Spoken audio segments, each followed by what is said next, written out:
Hey guys, how's it going? Today I wanted to talk about food and the diet that is given to us and to a lot of children, basically in schools and throughout daily life, and the habits that we form growing up. Well, something that I found very interesting in America, as opposed to having grown in Europe, is what people like eating. I think it's very interesting that everybody is pretty much addicted to hamburgers and pizza and a lot of sweet stuff. Whereas myself growing up, I didn't really have access to all of that. Going to a fast food McDonald's place or just having a lot of junk food was almost a luxury because it was actually more expensive than getting a regular meal. So what happened is that basically, since I didn't grow up with these tastes in my palate, I didn't really develop a like for them.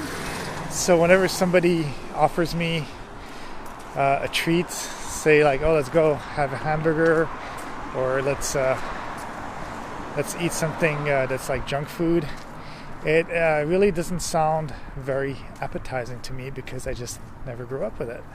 But one thing that's a real bad thing that happens in schools here, especially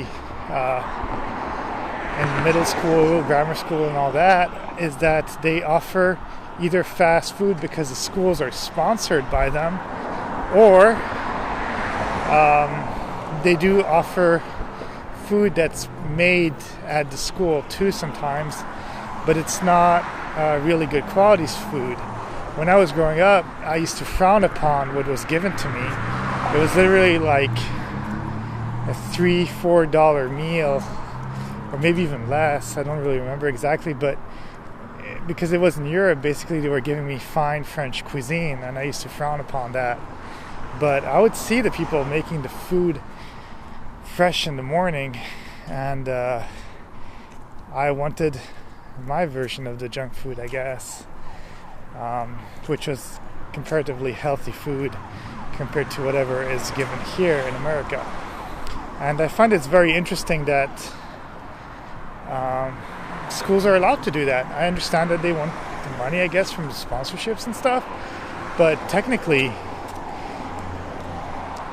I feel that it's almost the job of the government to make sure that schools are not allowed to take any sort of sponsorship at all from big corporations like McDonald's, Pizza Hut, Burger King, any of those big fast food places, so that they are kind of giving better habits to the kids right there, you know?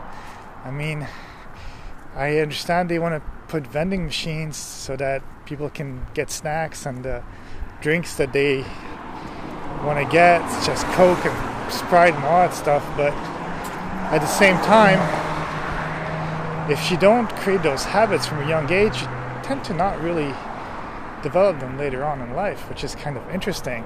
So is it really something that's delicious to eat, a hamburger from McDonald's and their fries, or is it just that we're reminiscing stuff from our childhood? I think it's important to differentiate that, and is it just because we have that nostalgia that we tend to like these things?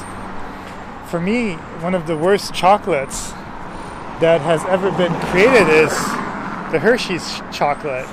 The chocolate bars are terrible, but here in America, people love them, and it's always very interesting to see that because I don't understand it. It's like powder. You just put it in your mouth and it's powder. I don't even know if it's regular chocolate or what's inside it. But people got used to it from a young age here, and it's just normal, and they're allowed to sell that stuff. Not saying that the European taste buds are better, but they have a lot more control on GMOs and organic stuff, and just in general, food is actually much more expensive over there. And even if you did go to a hamburger place, it seems like the quality is better for some reason.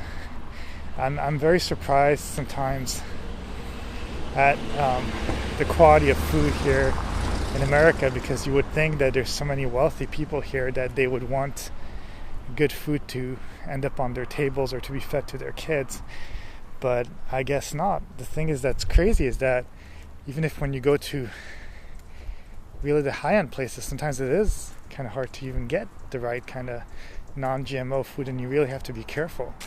So unless they're paying so much attention to what they're buying, I don't know.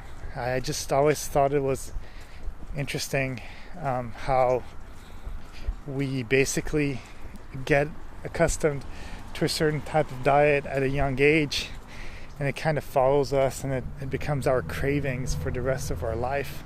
So I say let's try to give better cravings and better habits to our kids, so that later on in life you don't have those bad cravings of unhealthy food, and you'll actually have cravings for good food, and you won't even have to think about it, and there'll be much less obesity and heart attacks and a lot of other bad stuff. Because it's kind of interesting too, the level of obese people that there are here.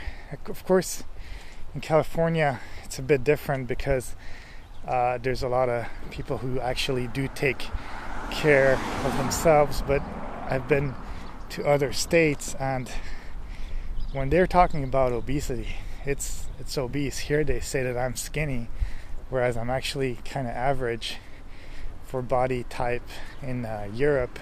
And all these people do eat also chocolates and eclairs and stuff like that, but for some reason because I guess it's more homemade stuff, and in a way it might be sweet, but not so sweet that it's going to kill you. They're able to keep a pretty fine physique, whereas here it just seems like it's the norm that people are overweight. And at the same time, what's interesting is that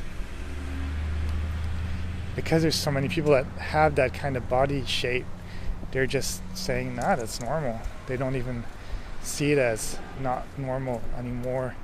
But if the rest of the world is kind of skinny, there has to be something that has to be said about the overweight problem in America. And I think little by little it is coming to the rest of the world too. But even when I see an overweight person in another country, I tend to think, hey, that person's a little bit chubby, but not really. It's different.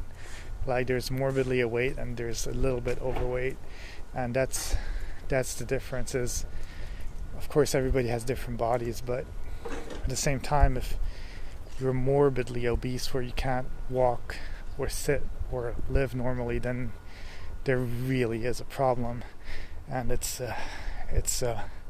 something that has to be taken care of from a young age, unfortunately. And if you haven't had that luck, then basically you got to force yourself. But unfortunately, I think the cravings can stay for life. But if you can at least teach your kids to have better habits, then they'll be able to live a healthier life and not have those bad cravings. And those companies that are giving us bad food will eventually stop because they're not selling as much. And yeah, that's what I have to say about food. Okay, have a great day. Bye.